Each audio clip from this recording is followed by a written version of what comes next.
Normalement, ça marche bien.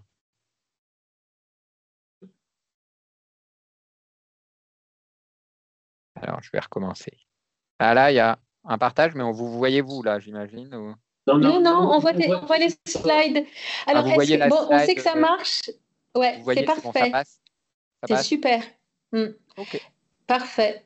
Alors, moi, je propose, comme il est 30, qu'on revienne sur le slide avec les intervenants. Et ensuite, tu pourras repartager. Est-ce que tu veux bien annuler ton partage? C'est fait. Merci beaucoup, Simon. À très vite. Quentin et Julie nous rejoignent?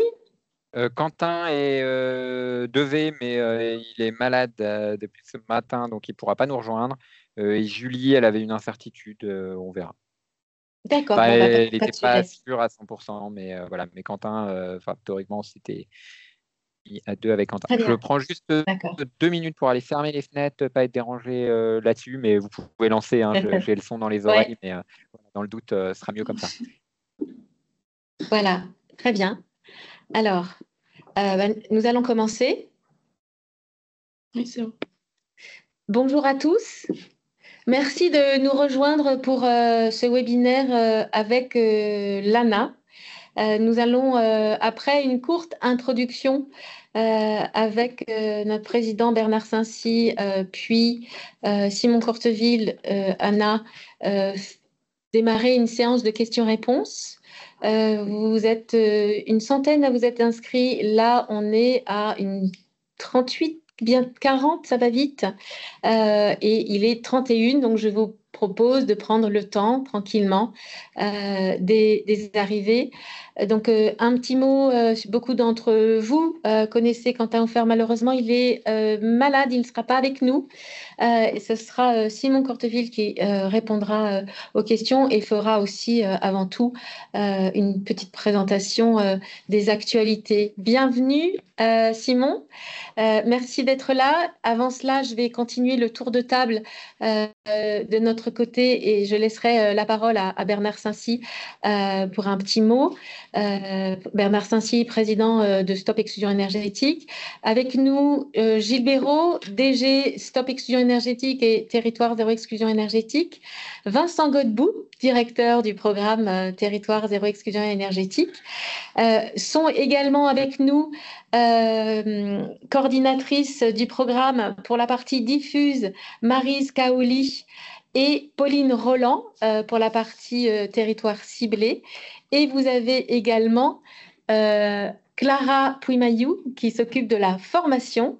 Voilà. Et de mon côté, je suis voilà, directrice de la mobilisation et de la communication et j'animerai ce webinaire. Alors, nous sommes à 44. Je propose voilà, de prendre le temps d'un tout petit tour avant d'entrer dans le vif du sujet et vous dire que voilà, vous êtes de partout en France. Donc, nous avons des amis aussi bien de Strasbourg, de l'Artois, donc nord, est, le sud avec Marseille, mais aussi Carcassonne, différents opérateurs ANA, mais aussi des associations, mais aussi des entreprises et aussi des territoires voilà, qui s'intéressent, à mon avis, à l'expérimentation de l'initiative, notamment Nîmes, voilà, avec qui voilà, nous sommes ravis d'accueillir, mais aussi Montpellier, qu'on commence un petit peu à connaître, puisque la REC a rejoint le collectif il y a très peu de temps. Voilà, donc bienvenue à tous. Et je laisse la parole à Bernard Saincy, président du collectif. Oui, bah, ça va aller très vite puisqu'il faut laisser le plus de temps possible à la discussion. Donc, bienvenue à toutes et à tous. Je voudrais remercier en particulier l'ANA pour sa disponibilité, hein, puisque dans une période qu'on va dire comment dire, d'instabilité, on a besoin d'avoir un certain nombre de réponses et je sais que l'ANA est en mesure de nous les proposer. Donc, je ne vais pas m'attarder. Je pense qu'on vit une période un peu compliquée pour tout le monde. Et donc, ces périodes de webinaire pour me faire un peu le point sont vraiment nécessaires et merci encore à l'ANA d'y participer. Merci beaucoup. Alors, Gilles, peut-être un petit point sur le partenariat. Bonjour, je m'associe à ce que, bien sûr, à ce que vient de dire Bernard. C'est un partenariat avec un collectif et donc avec chacun d'entre vous, notamment ceux qui sont membres, mais pas seulement. C'est le message qu'on veut faire passer, c'est que on a besoin d'agir à l'échelle face à cet enjeu social, sociétal de l'exclusion énergétique, du fait d'éradiquer ce fléau social qui fait que des gens, malgré le fait qu'ils soient propriétaires occupants, vivent dans des passoires thermiques en étant à un niveau de vie très faible. Ils sont 500 000 familles et c'est parce que on travaille ensemble, en collaboration, public, privé, associations, entreprises, collectivités, et bien sûr avec une agence comme l'ANA qu'on va y arriver. On en est convaincu si on arrive à faire monter aussi nos champs de compétences, parce que c'est pas toujours simple de financer la rénovation. Il y a plein de dispositifs qui ont évolué récemment, et encore merci beaucoup à Simon et à toutes les équipes au quotidien de nous aider, de nous accompagner et de nous guider vers tout ce qui est nécessaire, et les habilitations, les agréments, parce que logiquement, il en faut. Merci beaucoup. Alors, Simon, à toi. Pareil, plus qu'une introduction, un point sur voilà, les actualités, les réformes, et nous passerons ensuite aux questions-réponses que nous avons reçues. Merci pour toutes ces questions que je lirai une par une après ta présentation. Voilà. Merci beaucoup, Carole. Bonjour à toutes et tous. Et peut-être pour rentrer un peu dans le dur du sujet, voilà, on sait que cet enjeu, alors travailler, comme dit Gilles, sur les aides, sur la rénovation énergétique, etc., c'est pas les plus faciles, et effectivement, je vous le confirme depuis l'ANA, et d'autant plus quand on est sur des sujets de précarité énergétique qui, le plus souvent, vont toucher, au-delà de la rénovation énergétique, d'autres enjeux d'habitat dégradé. En général, quand on est en forte précarité énergétique, il n'y a pas que changer un système de chauffage ou faire une isolation, mais il y a des enjeux beaucoup plus lourds derrière. C'est ce qui a amené dans toutes les réflexions au regard de la mise en place de l'accompagnateur Rénov, de se dire qu'il y a un focus particulier à avoir, ce qu'on a appelé l'accompagnement renforcé, sur des éléments qui aujourd'hui existent réglementairement, mais nécessitent quelques éléments de cadrage. Donc, on a bien vu toutes les questions qui étaient posées en amont. L'idée, c'est de pouvoir présenter sur 10-15 minutes quelques slides rapides pour aussi poser le cadre. J'imagine qu'il y aura également des questions. On a déjà une liste de questions auxquelles on va répondre, comme l'évoquait Carole. Et donc, pour commencer sur cette présentation, et puis merci beaucoup, Carole, pour l'organisation, toute l'équipe Stop Exclusion pour le partenariat au quotidien et pour l'occasion aussi d'avoir ce temps d'échange. Alors, premièrement, qu'est-ce qu'on entend côté ANA quand on parle d'accompagnement renforcé? Et alors, l'accompagnement renforcé, on sait qu'il y a plein de choses derrière. Mais nous, de ce qu'on en entend par rapport à ce qu'on va financer, je vais être très tourné sur qu'est-ce qu'on finance et comment on le finance par l'ANA. De base, de toute façon, j'ai envie de dire, au-delà de ça, dès qu'on fait deux accompagnements différents, il y en a un qui va forcément, même si on est sur de la rénovation énergétique, on peut être de manière plus ou moins renforcée, mais finalement, dans le jargon ANA, quand on va le parler vraiment renforcé d'un point de vue financement, c'est souvent quand on va être sur le fait d'avoir des besoins spécifiques dans le décret accompagnateur Rénov pour aller chercher sur des vieillissements, du handicap, du maintien à domicile, où il va y avoir on va dire, des compétences qui vont au-delà de la rénovation énergétique, ou sur de l'état de logement indigne très dégradé, où on va avoir des compétences bâtimentaires qui vont être très différentes pour aller intervenir plus loin là-dessus. Et il y a en parallèle tout un volet qui n'apparaît pas forcément explicitement dans le dispositif d'aide, mais bien sûr, qui est ce volet social, où effectivement, si on accompagne un ménage qui est en impayé d'énergie depuis un an et demi, forcément, il y a d'autres enjeux qui vont aller là-dessus. Mais c'est vrai que côté ANA, on est très bâtimentaire au début et lié à le dispositif d'aide. Donc voilà explicitement ces sujets avec ma prime Rénov sur la rénovation énergétique, ma prime ADAPT sur l'autonomie pour l'âge, le handicap, et ma prime logement décent sur l'habitat dégradé. Notre constat aussi qu'on a, c'est finalement, quand on va être sur des ménages précaires à différents titres, quand on fait de la rénovation énergétique, il faut traiter plus globalement les enjeux d'habitat. Souvent, et j'ai en tête notamment parmi les partenaires de Stop Exclusion, certains contrats de partenariat qu'on peut avoir, Réseau Eco-Habitat par exemple ou autre, mais on voit qu'une majorité des ménages accompagnés, en fait, il va y avoir des enjeux d'habitat dégradé.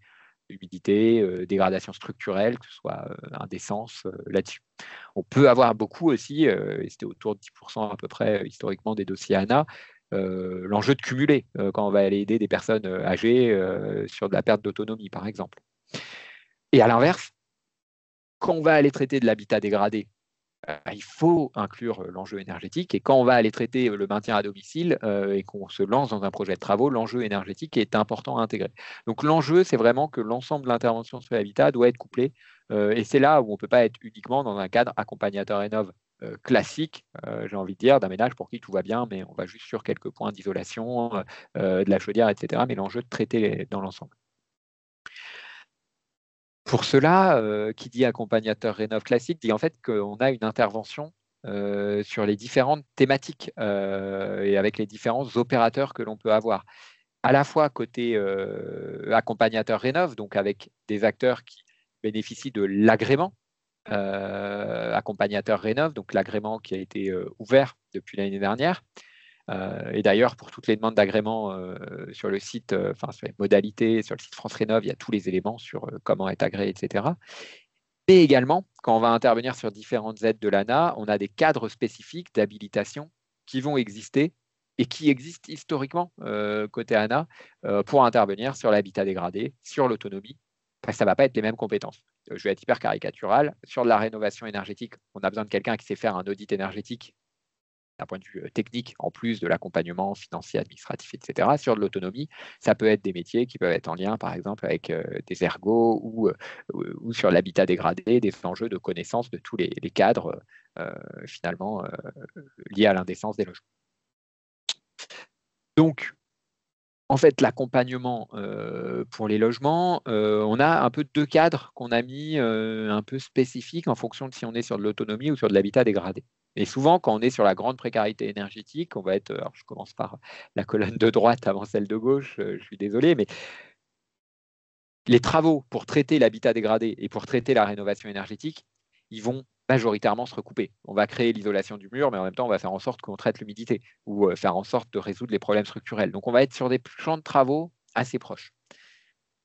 Sur de l'autonomie, finalement, perte d'autonomie, on est sur des champs de travaux qui sont assez différents. Il peut y avoir quelques recoupements.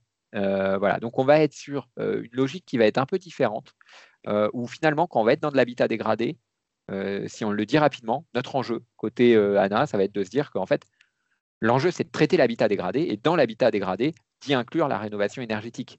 C'est la base. Ça ne sert à rien de rénover énergétiquement un logement qui, 5 ans après, s'effondrera de lui-même, ne pourra pas être habitable, ou en tout cas, isoler un mur, si le mur est humide, ça a peu d'intérêt. Alors que sur de l'autonomie dans le logement, c'est des objets qui sont un peu différents, puisqu'on est plutôt sur de la mobilité dans le logement versus... voilà, et donc on va être sur des dispositifs, finalement, on va cumuler deux dispositifs différents. Donc voilà, là j'ai remis les modalités de financement, mais je ne vais pas rentrer dans le détail, c'est vraiment s'il y a des questions et qu'il faut y revenir. Mais l'enjeu peut-être qui est important, c'est que sur MaPrime Logement Décent, dès lors qu'on intègre des éléments de rénovation énergétique, en fait, on a les taux de financement qui ont été alignés sur ceux de MaPrimeRénov' et on est sur le plafond le plus élevé de MaPrimeRénov'.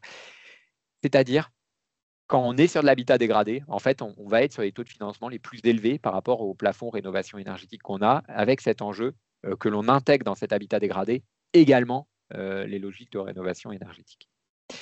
Voilà, avec également une petite spécificité, je sais qu'il y a souvent des questions là-dessus, qui est de se dire que MaPrimeRénov' aujourd'hui, à la différence des aides ANA qu'on avait historiquement, sont ouverts à tous les ménages, enfin, quelles que soient leurs ressources.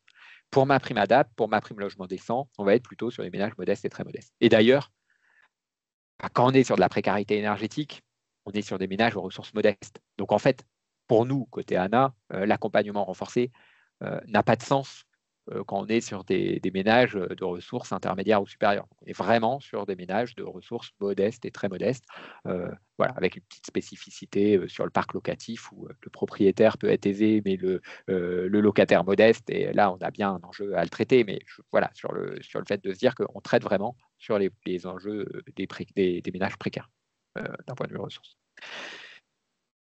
Donc, c'est là qu'on a cet enjeu de parcours. Je regarde l'heure en même temps, c'est bon.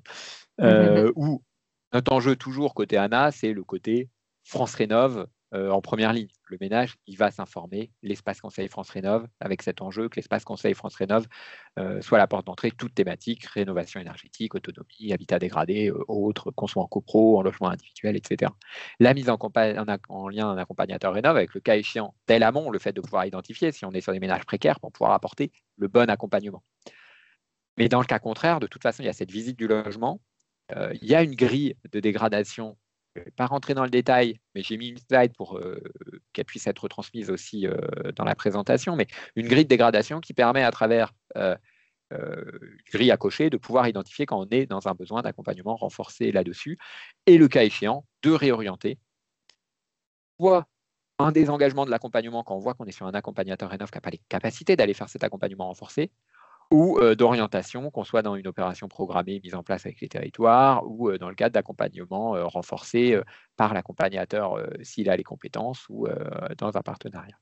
Voilà, donc la grille, j'ai mis une petite synthèse histoire de la voir, mais je ne rentre pas dans le détail, mais elle est disponible et au besoin, on pourra renvoyer le lien côté Stop Exclusion si vous souhaitez remettre également en visibilité, mais voilà, un certain nombre de types d'informations qui permettent d'orienter au mieux le ménage et qui permet, quand on est dans un accompagnement, de se rendre compte s'il y a ce besoin qui permet ensuite de déclencher les financements. Avec plaisir, Simon, oui, merci, oui. Voilà. Et du coup, donc on a les cas, ce qu'on évoquait, si on vient d'un point de vue énergétique et qu'on a un enjeu d'habitat dégradé, l'enjeu, c'est vraiment de traiter l'ensemble du projet comme un projet d'habitat dégradé. Et que dans cet habitat dégradé, on traite les enjeux de rénovation énergétique, que ce soit couplé. Et quand je dis, et quand on voit qu'il n'y a que le logo MaPrimeLogement décent, c'est qu'en fait, l'aide et MaPrimeLogement décent, mais on y intègre tous les financements rénovation énergétique dedans liés à MaPrimeRénov'. En fait, c'est juste que on va dire que le taux de financement, enfin les modalités de financement sont supérieures, donc on rentre dans ce cadre-là. Et si on est sur des enjeux liés à de la perte d'autonomie, par exemple, là on va aller cumuler, on va presque mettre un plus sur les deux logos, la rénovation énergétique et l'autonomie. Donc voilà, c'est ce qui est mis dans une petite slide synthèse avec le sujet quand on est sur de la précarité énergétique plus de l'habitat dégradé. En fait, notre idée, pour le dire aussi rapidement, c'est un dossier unique et c'est un financement de l'accompagnement qui va être accru. L'accompagnement sur la rénovation énergétique, je vais prendre les barèmes pour les ménages très modestes, c'est 2 000 €. Quand on va être sur de la dégradation, qu'on va cumuler précarité énergétique et habitat dégradé, on passe à un accompagnement de 4 000 €. Ce qui nécessite bien sûr de rentrer dans l'éligibilité des aides MaPrimeLogement décent. Et on est sur un ménage qui n'est pas éligible à cet accompagnement dégradé, bien sûr, on reste sur de la rénovation énergétique.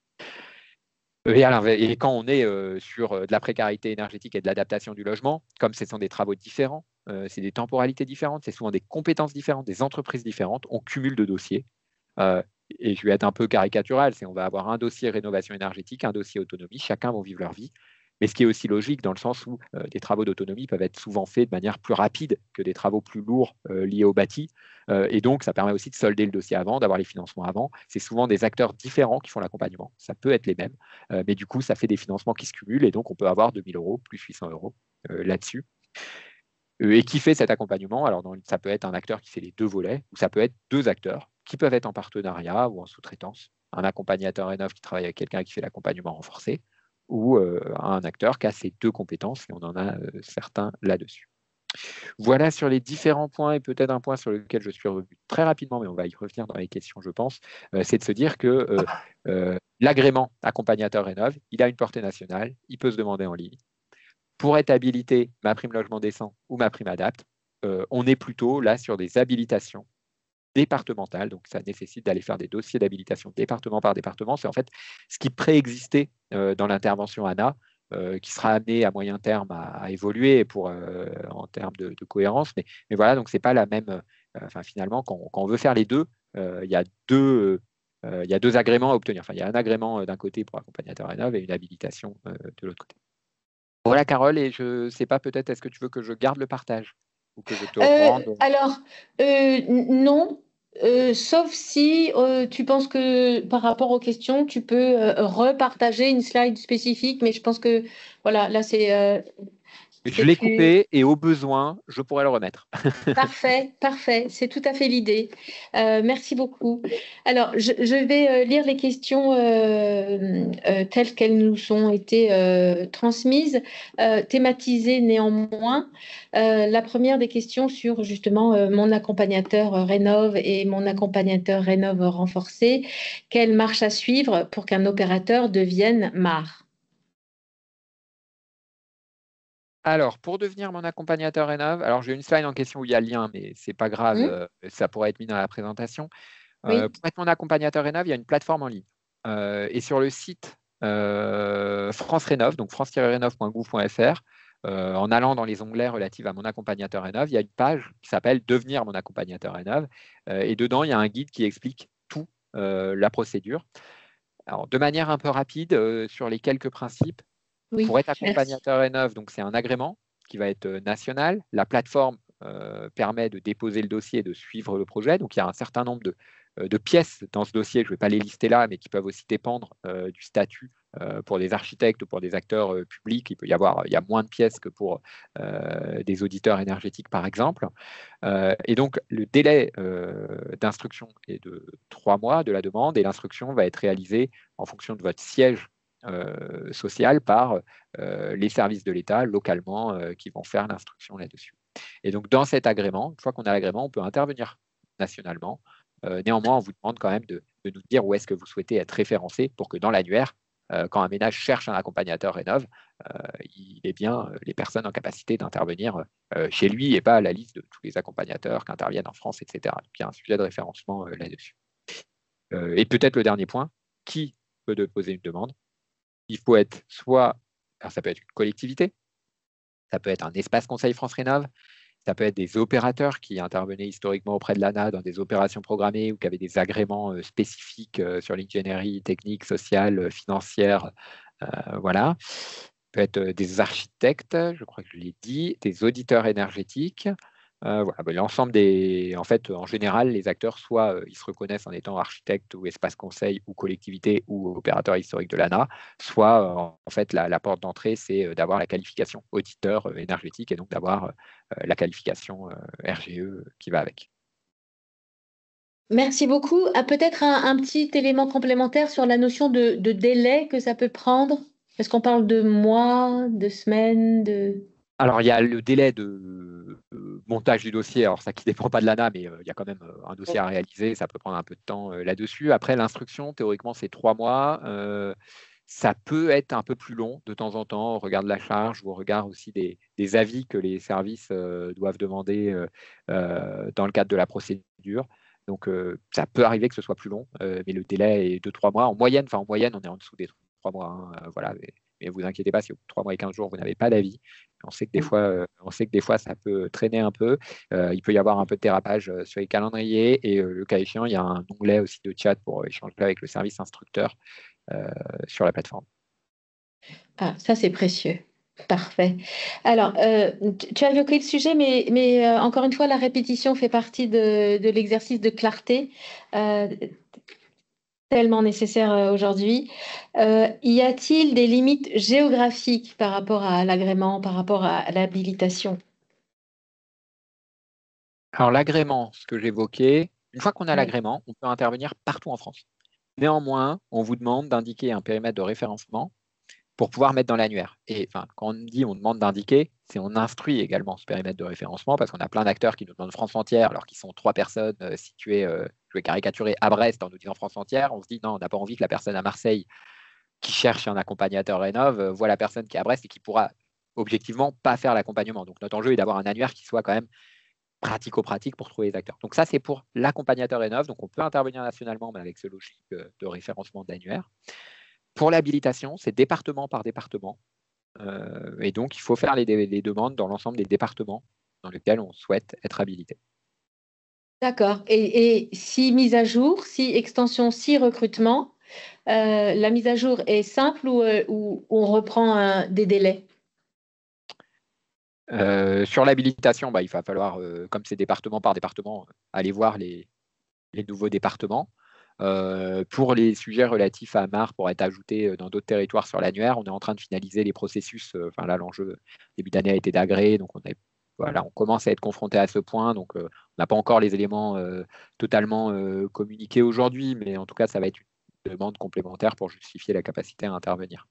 Voilà. Mais les procédures seront précisées prochainement. Très bien. OK. Alors, si on fait partie d'un réseau national, on pense à certains grands réseaux qui sont présents dans ce webinaire. Est-ce qu'il y a une dérogation possible si l'accompagnateur a fait la formation au métier d'ensemblier solidaire? S'il est membre de ce grand réseau et s'il est formé au métier d'ensemblier solidaire. Alors, l'idée, c'est de démarrer, c'est une question de calendrier, hein, c'est pas de passer outre l'habilitation, hein, c'est de demander l'agrément, mais est-ce qu'on peut commencer un accompagnement ou on doit attendre? Alors, nous, il faut être agréé au moment du dépôt de dossier à l'ANA, au moment du dépôt de dossier d'aide. Ça n'empêche pas d'anticiper. Néanmoins, il faut être suffisamment confiant sur le fait d'avoir tous les agréments en temps, etc., pour pas, in fine, que le ménage doive attendre 3 mois, 6 mois pour déposer. Mais voilà, nous, en tout cas, ce qu'on demande, c'est qu'il y ait cet agrément au niveau du dépôt du dossier d'aide. Et le dépôt du dossier d'aide se fait avant les travaux. Et par ailleurs, l'agrément par rapport au réseau, etc., le fait d'avoir les formations ensembliers solidaires, etc., enfin, dans les demandes d'agrément, il y a des dossiers et on doit justifier les compétences. Donc, le fait d'avoir fait ces formations peut permettre d'entrer dans ces justifications, bien entendu, et ça, c'est toute la logique d'ailleurs. Enfin, je préfère le préciser là-dessus. Et par ailleurs, il y a une dernière question que j'avais par rapport à ça sur les réseaux. L'agrément se demande à la structure, et quand on dit structure, c'est un numéro de sirène. Donc, une fédération de différents acteurs qui sont chacun indépendants, chaque acteur doit avoir un agrément. À l'inverse, structure de niveau national peut avoir un agrément pour la structure de niveau national et derrière prévoir différents établissements. Enfin, il est possible derrière, dans la mise en œuvre opérationnelle, d'avoir différents établissements pour avoir des comptes spécifiques, etc. Mais voilà, un agrément pour une sirène en termes de structure. Enfin, je pose la question parce que je sais qu'il peut y avoir des réseaux, des fédérations qui ne sont pas la même chose qu'un acteur unique avec des filiales, par exemple. Exactement. Exactement. Merci beaucoup. Ça, c'est très clair. Autre question. Quelle marche à suivre et qui décide pour mon accompagnateur Rénov un MAR renforcé? Voilà. Est-ce qu'on peut avoir quelques infos sur justement les modalités, les critères de prise de décision pour cette dimension de MAR renforcé, MAR plus? Au titre de l'ANA, et je vais vraiment le dire au titre de l'ANA, qui est un titre de financement, pour financer un accompagnateur renforcé, ça veut dire qu'on va être au-delà de la SINLED MaPrimeRénov' et donc rentrer dans un cumul avec, par exemple, rentrer dans un cadre MaPrimeLogement décent. Donc, je renvoie potentiellement là-dessus aux conditions d'éligibilité sur MaPrimeLogement décent, mais la grille que j'ai évoquée tout à l'heure permet déjà de poser des choses. Il y a une grille de dégradation plus détaillée qui rentre sur MaPrimeLogement décent là-dessus. Donc, en gros, si le logement n'a pas de difficultés spécifiques là-dessus, on va être sur un accompagnateur rénov normal, donc avec un financement à l'échelle de 2 000 € pour le ménage. Si on rentre dans un cadre MaPrimeLogement décent, là, on va pouvoir basculer sur des financements à hauteur de 4 000 €.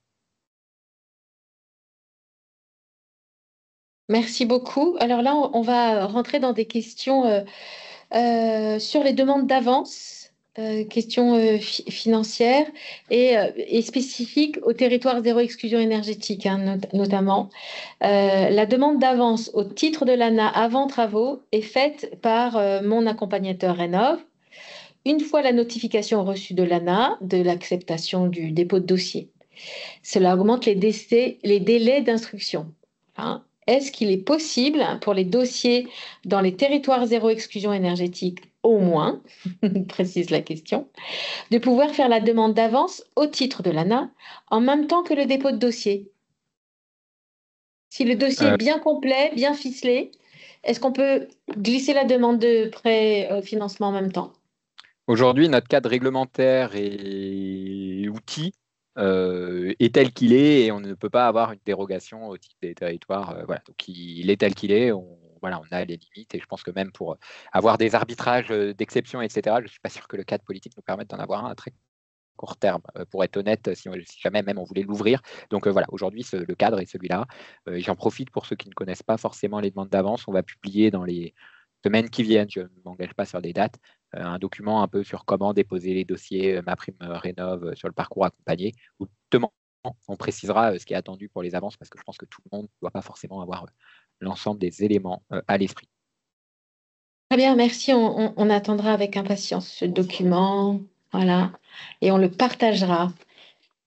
Deuxième question, toujours sur le même sujet. L'avance pour travaux pour les ménages très modestes est actuellement de 70%. Or, les ménages que nous accompagnons n'ont souvent pas la possibilité d'autofinancer les 30% restants. Le prêt auquel ils pourraient prétendre n'est pas accessible, soit par les ménages ont déjà consenti des prêts et ils sont au maximum de leur capacité, soit les ménages ne souhaitent pas s'endetter de nouveau. Voilà. Est-ce que l'ANA pourrait, pour les ménages les plus modestes, préfinancer 100% des travaux? Raccourcir les délais d'instruction pour que l'artisan puisse être payé dès que sa facture est déposée? Est-ce que l'ANA peut verser les montants des travaux directement aux artisans? Et la solution du MAR, mandataire financier, n'est possible que pour certains. Ça, c'est plutôt un commentaire, pardon. Non, on ne peut pas aller à 100%. Enfin, aujourd'hui, c'est notre cadre budgétaire. Et je pense que si on allait demander à Bercy aujourd'hui d'étendre à 100%, je ne suis pas sûr qu'on ait déjà des instances pour nous dire oui, mais je pense qu'aujourd'hui, on est à 70%, ce qui est déjà un niveau qui a été ouvert également aux ménages modestes. Ce n'était pas le cas avant janvier. Voilà, donc on n'ira pas au-delà là. Par contre, le sujet, il est vraiment dans la mise en œuvre, voilà, les facilités de paiement avec les artisans sur comment on le met, peut-être de signaler au service instructeur s'il y a des dossiers qui nécessitent une priorité. Ça va être un peu de la côté, ou des banques qui prévoient aussi des avances sur une communication. Je ne dirais pas un nom de banque parce que je risque de me rater, mais là-dessus, et notamment en lien avec les éco-PTZ ou des organismes qui peuvent faire des caisses d'avance, ça peut arriver dans certains territoires. Voilà, mais c'est aujourd'hui, nous, PANA, on ne peut pas aller au-delà des 70% pour répondre explicitement à la question posée.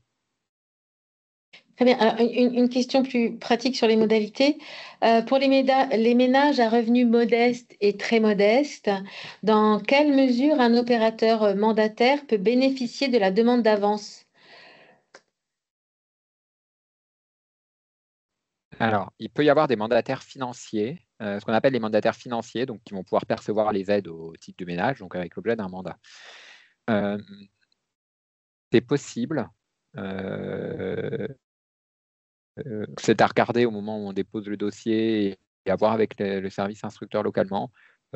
Notre objectif est aussi sur ces cadres de mandataires financiers, alors là on est dans un cadre très spécifique, mais d'éviter les dérives aussi. Donc les délégations vont être très attentives et dans certains cas,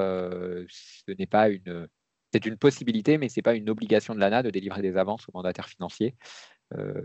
Pour des raisons simples, d'éviter la fraude et d'avoir des mandataires financiers qui demandent des financements et qu'on ne revoit jamais. Donc, il y a certes des acteurs très scrupuleux, mais notre objectif est d'éviter aussi les acteurs peu scrupuleux. Donc, dès qu'on est sur des avances sur des mandataires financiers, il faut vraiment regarder avec les services locaux, voir ce qu'ils vont accepter, et sachant aussi que d'un point de vue trésorerie, ils privilégient souvent dans les avances de trésorerie quand c'est directement au ménage par rapport à des structures qui peuvent avoir la capacité de faire cet intermédiaire. Donc voilà, il y a cette possibilité, mais je mets quand même ce point de vigilance et cet intérêt d'échanger localement avec les services instructeurs.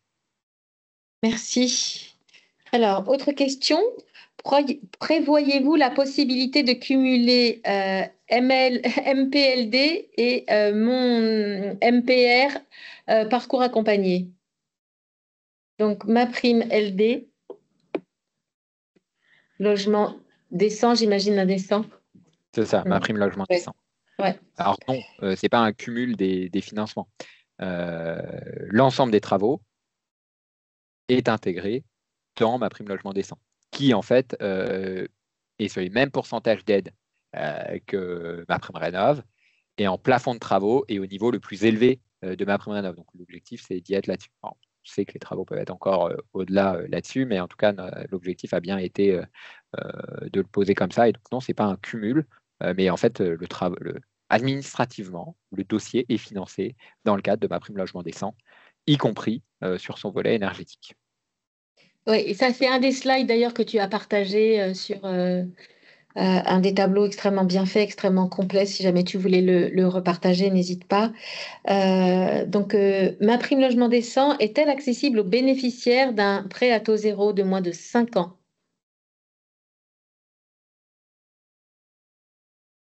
Ah, on t'entend plus, le micro? Effectivement, j'ai mis le partage là-dessus. Voilà, c'est le tableau. Ah non, je ne suis plus sur la bonne. Il faut que je jongle entre les écrans. Voilà, bon, là, on peut avoir sur ce que tu évoquais en tableau, par exemple, celui-là. Oui. Aujourd'hui, pour les aides ANA qui sont instruites localement, on ne peut pas avoir l'aide quand on a eu un prêt à taux zéro il y a moins de 5 ans. Cela doit faire l'objet d'une évolution, mais qui est un texte réglementaire assez lourd, puis ça doit passer en Conseil d'État, etc. Donc, ça va être rendu possible, mais je ne peux pas donner de date. D'accord, très bien. Tant sur MaPrimeLogement décent que sur MaPrimeRénov' d'ailleurs, que sur MaPrimeAdapt. D'accord, très bien. Alors, MaPrimeRénov' parcours accompagné est-elle accessible aux bénéficiaires ayant financé leur logement par un prêt à taux zéro il y a moins de 5 ans? Ben, c'est la même chose. Voilà, tu viens d'y répondre. Merci beaucoup, merci beaucoup. Alors, il y a d'autres questions maintenant qui sont arrivées dans le chat et qui sont des questions qui sont vraiment spécifiques à territoire zéro exclusion énergétique. Donc, dans le chat, une des questions, c'est: j'ai un dossier en cours MAR, est-ce que je peux le passer en MAR renforcé maintenant que voilà, les infos sont éclaircies? Il faut regarder par rapport à ce qui est, par rapport à la grille, et en fait faire une demande au titre de MaPrimeLogement décent. Enfin, le cas échéant, avoir.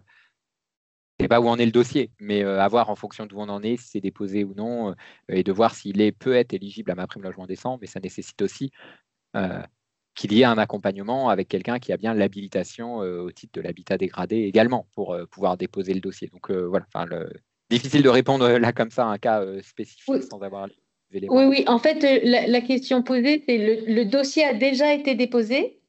S'il est bien évidemment éligible, est-ce que c'est possible de peut-être l'annuler et requalifier le dossier?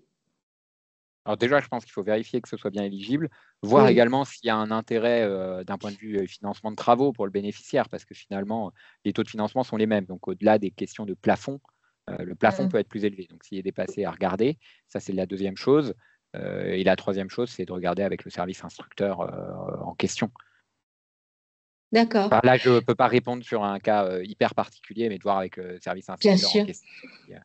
Bien sûr. Bien sûr. Question aussi sur les assurances obligatoires, voilà, pour faire du MAR renforcé. Ça, j'imagine que c'est sur le site et la plateforme dont tu parlais tout à l'heure. Pas forcément, mais on a eu des échanges avec France Assureur, France Assurance, je ne sais plus exactement le nom, mais en tout cas la Fédération des assurances. Alors, la Fédération des assurances n'a pas forcément... ta position n'est pas une consigne à toutes les assurances qui doivent l'appliquer. Je préfère déjà mettre ce bémol, mais en tout cas, dans les analyses qui ont pu être faites par cette Fédération des assurances, on voit qu'on est sur de la responsabilité civile professionnelle, qu'on n'est pas forcément sur de la garantie décennale, dès lors qu'on ne va pas sur des missions en plus. On peut aller plus loin que de l'accompagnement et faire de la maîtrise d'œuvre, mais en tout cas, il n'y a pas une consigne d'aller sur des assurances maîtrise d'œuvre décennales sur l'accompagnement ANA. Après, voilà, c'est la position qui peut y être, et il y a des assurances qui peuvent être plus ou moins tatillonnes sur ces questions-là. Enfin, je le dis de manière honnête, parce qu'en fonction des retours qu'on a eus aussi de différents territoires et différents acteurs. Merci. Autre question, l'habilitation IFST départementale, est-ce qu'elle correspond au MAR renforcé? Quand on va cumuler de la rénovation énergétique et de l'habitat dégradé, il faudra avoir à la fois l'agrément MAR et l'habilitation historique ANA. Donc, c'est un oui, mais ça ne dispense pas d'être accompagnateur rénov, quoi. Un oui. Alors, ouais. D'accord, merci. Alors, je continue sur les questions que nous avons reçues avant ce webinaire. Sommes-nous bien d'accord que l'agrément MAR+ n'est pas nécessaire dans le cadre de la convention Stop Exclusion Énergétique? Alors, Vincent? Comme ça a été expliqué, quoi, hein, donc nous, on sera vigilant sur mon accompagnateur Rénov, ça c'est certain. Et puis après, évidemment qu'on va faire preuve d'un peu de souplesse au cas par cas. Alors je ne vais pas donner d'exemples chiffrés parce que c'est toujours risqué de donner des exemples chiffrés sur un cas particulier. Mais au cas par cas, du fait des délais d'instruction, etc., on aura les moyens de regarder précisément et on fera preuve de souplesse avant la fin de l'année. Alors, là, on va rentrer dans une décomposition de chiffres, hein. On rentre dans le plan de financement de l'accompagnement. Le financement dans le cadre de la convention avec Stop Exclusion Énergétique est de 2 000 € TTC, Anna, plus 5 000 € hors taxe ou 5 500 € hors taxe du programme Territoire Zéro Exclusion Énergétique, les C2E, dans le cadre de ménages non éligibles LHI, et 4 000 € TTC ANA, plus 3 000 € du programme Territoire Zéro Exclusion Énergétique pour ménages éligibles LHI. Est-ce bien cela? Sous contrôle de Simon. Sous contrôle de Simon. Donc, pour un même projet, il n'est pas possible de cumuler deux dispositifs d'accompagnement. Donc, MAR ou MAR+, MAR+ pour le parcours accompagné, MAR+ renforcé, pour un dossier LHI MaPrimeRénov' décembre. Je pense être assez complet en ayant dit ça. Merci. Simon, je pense, j'évoquais ça sous ton contrôle. Non, mais là, comme ça, et avec tous les chiffres que j'ai saisis à la volée, je n'ai pas vu de truc. Mais en tout cas, côté ANA, et je ne m'avance pas à côté Stop Exclusion et TZE, côté ANA, 2 000 € si on est juste sur de la réno, 4 000 € si on cumule réno et habitat dégradé. Et c'est l'un ou l'autre en fonction de si on est que réno ou réno et habitat dégradé, c'est 4 000. Oui. Dans le cas d'un ménage accompagné dans le cadre de Stop Exclusion Énergétique, est-il possible d'avoir deux MAR différents? Un MAR pour la rénovation énergétique et un MAR renforcé pour un dossier insalubrité. Première question, déjà. Oui. Alors. C'est possible dans les textes, etc. Donc, soit on a un acteur qui fait les deux. Enfin, je crois que ça doit être les deux options qui sont sur. Oui, non, la slide s'affiche plus. Soit on a un acteur qui a les deux compétences et qui fait les deux. Soit on a deux acteurs, un qui fait les missions, en gros, rénovation énergétique, l'audit énergétique, etc. Et l'autre qui fait la partie habitat dégradé. Dans les faits, je pense qu'il y a peut-être une simplicité quand c'est un acteur, mais ça peut en être deux. Très bien, merci. Et dans ce cas, oui. Juste dire un point sur. Dans ce cadre, comment c'est financé? De toute façon, l'aide ANA à l'accompagnement est versée aux ménages au même titre que les aides travaux et en même temps que les aides travaux. Donc, de toute façon, le ménage, qui est un ou deux acteurs, il va toucher 4 000 €. Après, le cadre contractuel entre le ménage et l'accompagnateur, est-ce qu'il a deux contrats ou un avec un accompagnateur qui sous-traite à un autre accompagnateur la partie renforcée, etc. C'est une autre question. Mais en tout cas, nous, on verse 4 000 € au ménage. Derrière, le cadre étant souvent plutôt, ça peut être de la sous-traitance, par exemple. Et là, je ne vais pas être prescriptif là-dessus. Mais je pense que la question financière est importante également.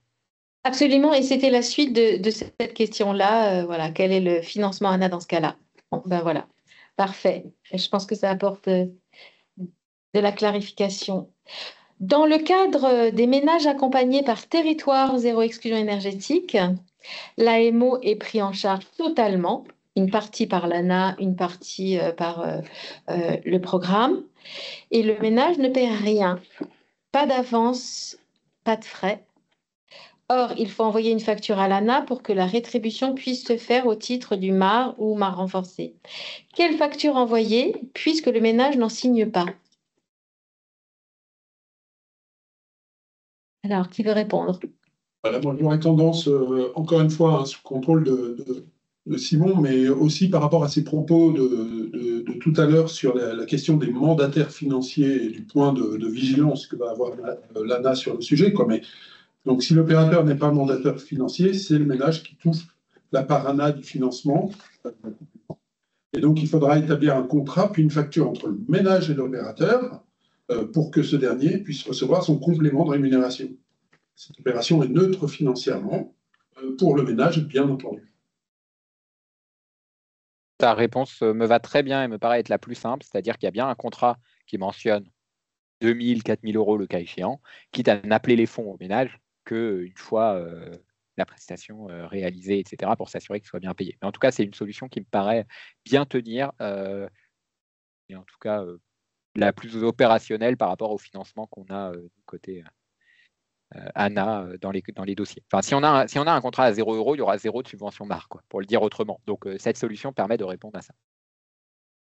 Eh ben, très bien, parfait. Alors, d'autres questions qui viennent du chat, notamment sur des questions qui concernent le fonds de reste à charge. Est-ce qu'il dépasse les territoires zéro exclusion énergétique?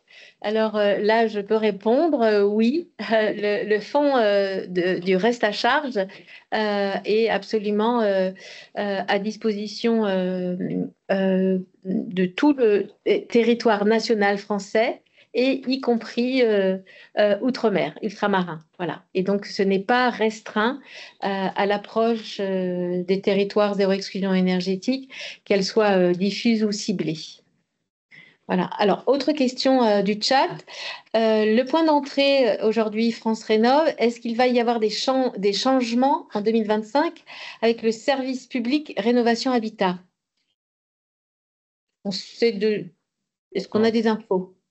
Aujourd'hui, ce qu'il va y avoir en 2025, c'est un changement sur les modalités de financement. On avait un programme C2E SAR historiquement pour financer les espaces conseils France Rénov' qui passe dans des pactes territoriaux avec un gros travail administratif là-dessus pour réintégrer, avec d'autres objectifs et d'autres évolutions. Mais en tout cas, l'objectif reste toujours le même, d'avoir les espaces conseils partout sur le territoire. Dans nos outils, toujours une réorientation vers l'espace conseil par rapport à son code postal, là où on habite, etc. Et les mêmes outils au niveau national, que ce soit le numéro national ou la plateforme informatique. Donc, en janvier, on aura toujours l'espace conseil France Rénov'. Ce qui change, c'est entre guillemets l'arrière-boutique administrative, financière, etc., et qui occupe beaucoup les acteurs en ce moment. Mais pour le ménage, l'objectif est vraiment de garder cette entrée. Ça, c'est le premier point. Et le deuxième point, à travers aussi cette évolution en janvier, l'objectif, c'est vraiment de mettre encore plus en avant la dimension rénovation de l'habitat au sens large.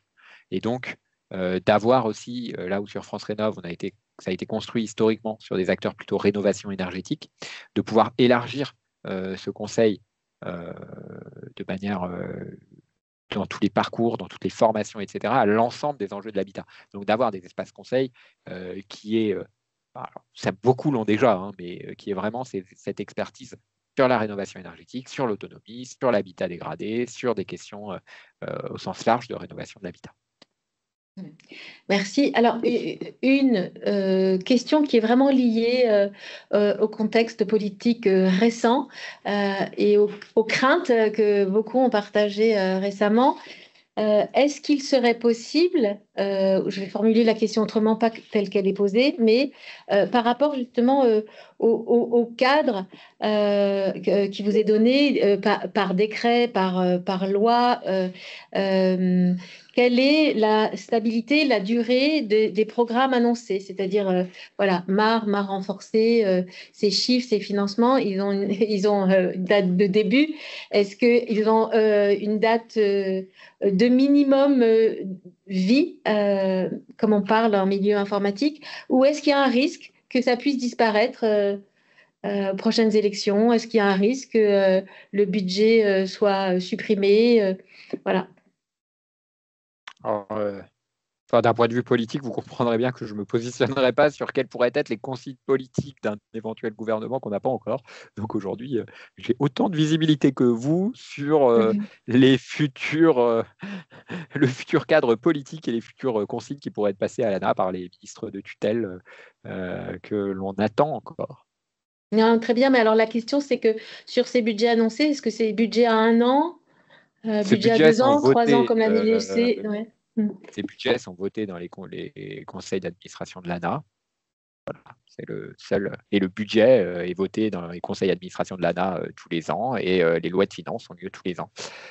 Voilà, je Voilà, ne c'est me ce qu'on sait. prononcerai pas plus loin que ça parce que voilà, dans le contexte tel qu'il existe.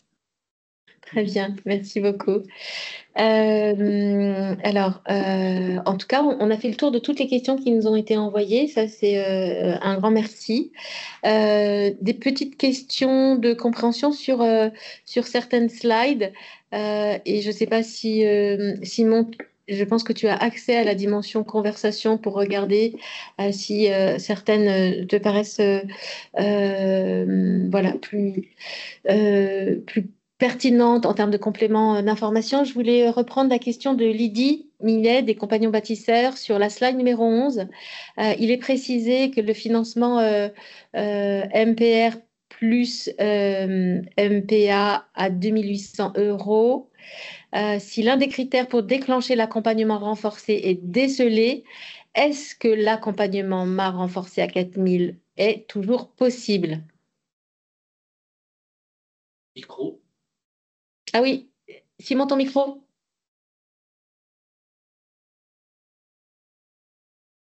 Je jongle entre les. Donc, dans la slide 11 en question, il y a 3 lignes. Si on est sur de la rénovation énergétique et de l'habitat dégradé avec 4000, si on est uniquement sur de la rénovation énergétique et de l'habitat et de l'adaptation à l'âge ou à la perte d'autonomie liée à un handicap, par exemple, un cumul des 2000 € accompagnateur Rénov plus potentiellement, il y a différents forfaits sur MaPrimeAdapt, mais le forfait MaPrimeAdapt. Et si on est sur de l'habitat qui couple vraiment les trois, donc on va avoir ce cumul de 4000 plus 800, dans le sens où toute la partie rénovation énergétique est prise dans MaPrimeLogement décent. Et la logique est la même d'un cumul avec MaPrimeAdapt qui, entre guillemets, vit sa vie à côté parce qu'encore une fois, ce n'est pas les mêmes travaux. Donc en gros, on ne va pas financer le même devis 2 fois là-dessus. Donc on cumule ces 2 dossiers. Voilà, c'est pas, enfin, je pense que ça doit répondre aux 4000 plus 800, toujours possible. Très bien. Alors, une question, encore une fois, les sujets ont été abordés, mais elle est arrivée un petit peu tardivement.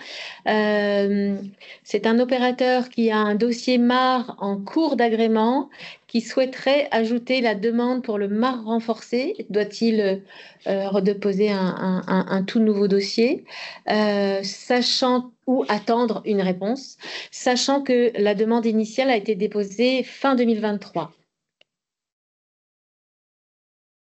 Alors, pour la partie renforcée, ce n'est pas la même procédure, ce n'est pas la même chose, c'est l'habilitation qui est département par département et qui nécessite de justifier des compétences sur l'habitat dégradé, etc. Donc, non, c'est à demander en parallèle. D'accord. Ça, c'est le premier point de la question. La deuxième que j'entends, c'est qu'ils n'ont toujours pas eu de retour avec un dossier déposé fin 2023. Donc, le cas échéant, essayer de trouver, leur demander ce qu'il en est. Bloqué, quand vous n'avez pas de réponse en passant par stop et exclusion, on peut regarder nous ce qu'il en est au niveau ANA central. Et votre interlocuteur est en première ligne le service instructeur de l'agrément qui suit votre dossier. Alors, une question très technique. Comment savoir si une non-étanchéité de toiture terrasse non accessible peut être considérée comme indécente et pouvoir intégrer un parcours renforcé pour que le demandeur puisse obtenir plus de financement? Alors, il faut rentrer directement et regarder les règles d'éligibilité de MaPrimeLogement décent. En direct, là, ça va être voilà, mais il faut vraiment regarder sur les règles d'éligibilité de MaPrimeLogement décent. Des éléments en ligne. Ça va être, Oui, très bien. Et on partagera la fiche dont tu nous as parlé tout à l'heure. On a fait le tour des questions. On tient les délais, donc vraiment un immense merci, Simon, et voilà, tes collaborateurs et collaboratrices qui, avec toi, ont préparé le webinaire. Merci aussi à Bernard, à Gilles, à Vincent et à Clara, voilà, de la formation chez Territoire Zéro Exclusion Énergétique. Un grand merci. Je n'ai plus qu'à vous donner rendez-vous bientôt. Un petit mot, Vincent, pour conclure ce rendez-vous et toutes ces questions, tous ces échanges autour du programme qui a franchement bien démarré. Oui, donc un petit mot d'abord. D'abord, merci à Simon qui éclaircit un certain nombre de points. Évidemment qu'il y aura encore du cas par cas qui se présentera et on sera toujours à l'écoute et si besoin de relayer, on continuera de relayer aussi. Hein, mais évidemment, vos interlocuteurs directs sur le sujet, c'est vraiment l'ANA. Moi, j'ai envie de souhaiter un bon été à tout le monde, de dire aussi aux opérateurs que maintenant, il faut qu'on consolide et qu'on avance dans notre programme de manière un petit peu plus renforcée. Voilà, donc je souhaite un bel été à tout le monde. Un bel été à tout le monde et merci de votre participation. Et aussi, effectivement, comme me le rappellent Gilles et Clara, n'hésitez pas à vous inscrire pour les prochaines formations qui auront lieu à Bordeaux, Lille, Paris. C'est intéressant, impératif, et comme Simon l'a dit presque en introduction, c'est aussi important de se former parce que ça peut être un des éléments de reconnaissance par les comités d'habilitation. Voilà. Et bien évidemment, si vous avez besoin d'informations sur ces formations, il y a un webinaire qui aura lieu le 15 octobre, Clara, c'est ça? Jeudi 15 octobre. Voilà. Vous n'attendez pas le 15 octobre pour vous inscrire aux formations. Dès maintenant, les parcours sont ouverts. Absolument. Et on va vous envoyer des informations dans les tout prochains jours à ce sujet. Un grand merci, Simon. On attend de partager les informations. Voilà. Et on se dit à très, très bientôt.